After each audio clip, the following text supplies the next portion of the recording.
नमस्कार दोस्तों, मेरा नाम है अंशुमन नायक और आप सभी का बहुत बहुत स्वागत है इंडियन डिफेंस न्यूज की डिफेंस टॉक सीरीज में, जहां पर हम रोज नए नए डिफेंस अपडेट्स के बारे में बात करते हैं। तो चलिए देर न करते हुए आज की वीडियो शुरू करते हैं।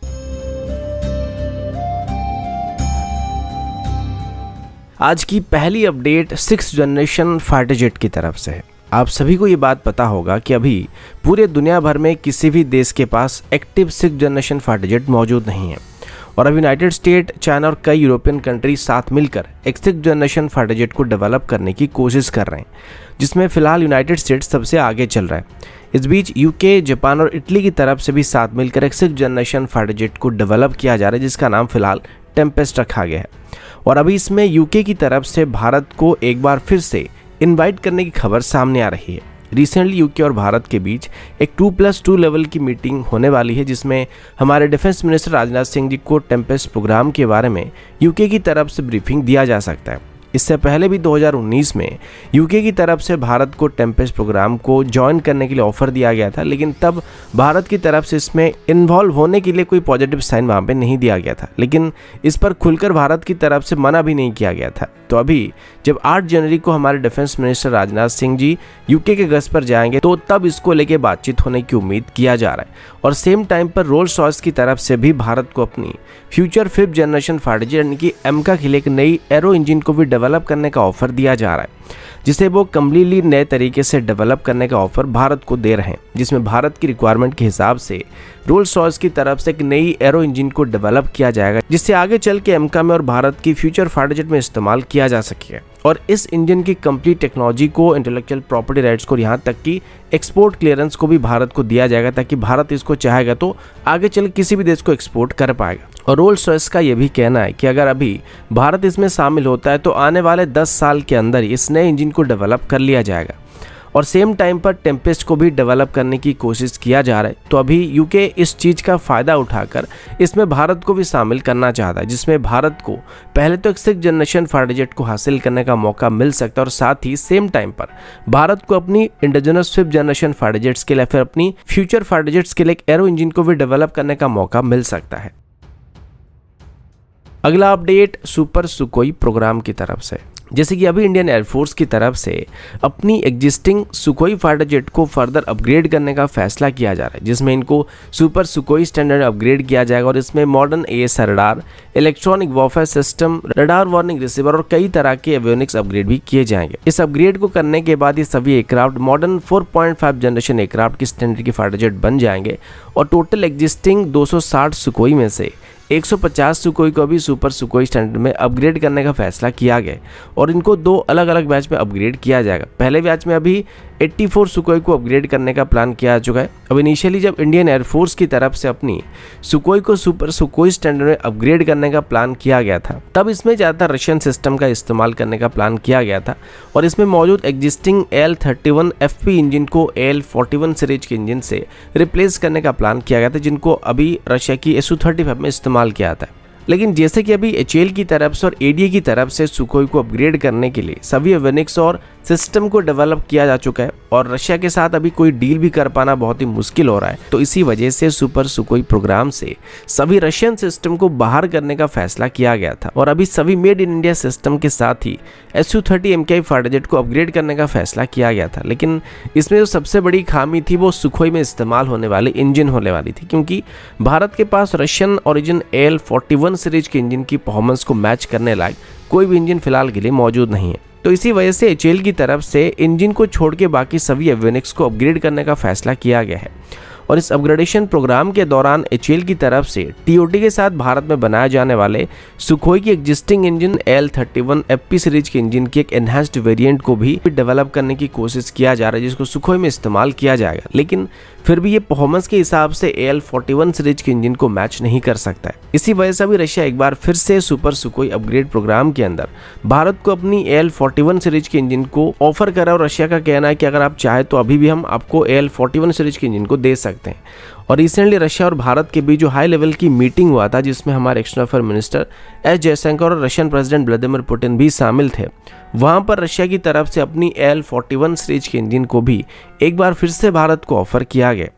रशिया का कहना है कि इस इंजन को भी भारत में लोकली बनाया जा सकेगा और ये एग्जिस्टिंग AL-31 सीरीज इंजन के मुकाबले बेहतर फ्यूल एफिशिएंसी और थ्रस्ट को प्रोवाइड करने वाले।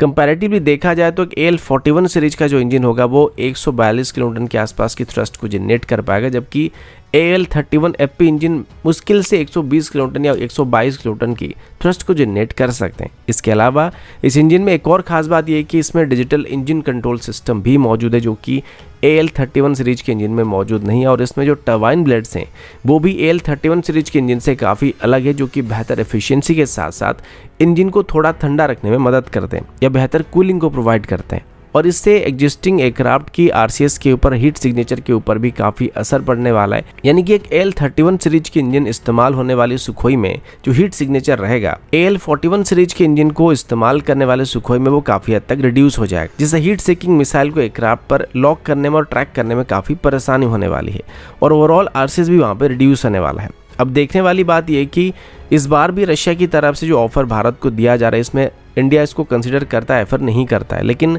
सुपर सुखोई अपग्रेड के बाद जाहिर सी बात है कि सुखोई में हमें ज़्यादा पावर की ज़रूरत पड़ने वाली है, क्योंकि अभी इसमें मौजूद सभी एनालॉग सिस्टम्स को और सभी आउटडेटेड सिस्टम को डिजिटल सिस्टम से रिप्लेस किया जाने वाला है। इसमें फुल टच स्क्रीन डिस्प्ले वगैरह ऐड किया जाने वाला है और इसमें एक पावरफुल रडार भी इंटीग्रेट किया जाने वाला है, जिसके लिए काफ़ी पावर की ज़रूरत पड़ेगी। तो इन सभी के लिए एक्स्ट्रा पावर की ज़रूरत पड़ने वाली है, जिसके लिए AL-41 सीरीज के इंजन सफिशिएंट पावर को प्रोवाइड कर पाएंगे। तो मेरे हिसाब से अगर रशिया हमें इस नए इंजन को लोकल मैन्युफैक्चरिंग के साथ या TOT के साथ ऑफर कर रहा है, तो ये हमारे लिए AL-31 सीरीज के इंजन के मुकाबले एक बेहतर चॉइस होने वाले हैं।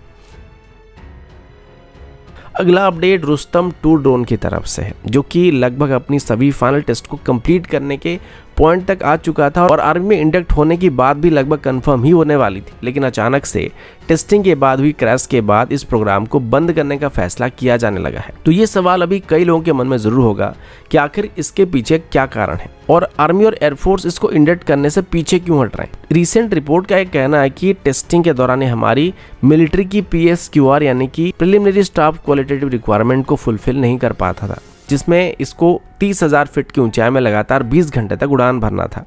अब इस अचीवमेंट को ना हासिल करने के पीछे रुस्तम 2 के 2 मेजर कारण हो सकते हैं। पहला, जैसे कि शुरू से ही कहा जा रहा था कि इसका वेट काफ़ी ज़्यादा था और शुरुआत में 2015 के एंड में जब इसको डेवलप करना स्टार्ट किया गया था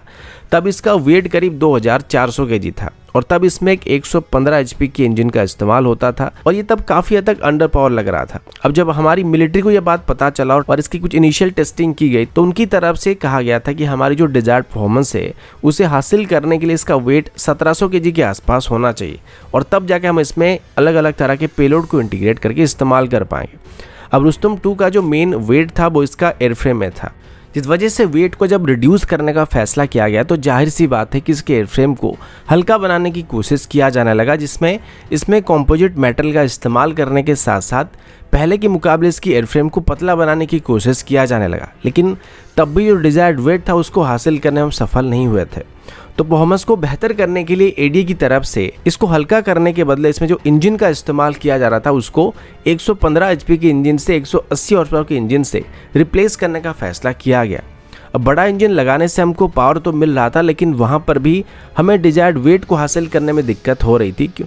क्योंकि 180 हॉर्स पावर के इंजन का वेट 115 HP के इंजन से काफ़ी ज़्यादा लग रहा था और एंड में जाके हम हमारी रिक्वायर्ड वेट से लगभग 300 kg ज़्यादा चल रहे थे। लेकिन तब भी हम 30,000 फीट की ऊंचाई में ऑपरेट नहीं कर पा रहे थे और इसके पीछे वेट के अलावा एक और चीज़ भी प्रॉब्लम दे रही थी, जो कि रुस्तम 2 का ओवरऑल डिज़ाइन था, जिस वजह से ड्रैग से रिलेटेड इशू सामने आ रहे थे और इस इशू की वजह से एयरक्राफ्ट को ऊंचाई में ऑपरेट करने में दिक्कत हो रही थी। अब प्रॉब्लम ये कि या तो हमें अभी फिर से इसकी एयरफ्रेम को ही डेवलप करना पड़ेगा या फिर एक हेवियर इंजन को यहाँ पे इस्तेमाल करना पड़ेगा, जो कि बेहतर पावर को जनरेट कर पाएगा ताकि हम 30,000 फीट की ऊंचाई में ऑपरेट कर पाएंगे। लेकिन बेहतर पावर के साथ साथ उस नए इंजन का वेट भी एग्जिस्टिंग 180 हॉर्स पावर के इंजन से काफ़ी ज़्यादा होने वाला है। जबकि पहले से रुस्तम 2 का एयरफ्रेम अपनी कैपेसिटी से थोड़ा ऊपर चल रहा था, तो अभी अगर इसमें हम ज़्यादा हॉर्स पावर की यानी कि ज़्यादा वेट वाला इंजन का इस्तेमाल करेंगे तो इसकी एयरफ्रेम के ऊपर उसका असर पड़ने वाला है और लॉन्ग रन में हम इसका इस्तेमाल नहीं कर पाएंगे। तो इसी वजह से अभी रुस्तम 2 की फर्दर डेवलपमेंट को बंद करने के लिए कहा जा रहा है और आर्चर एनजी को डेवलप करने पर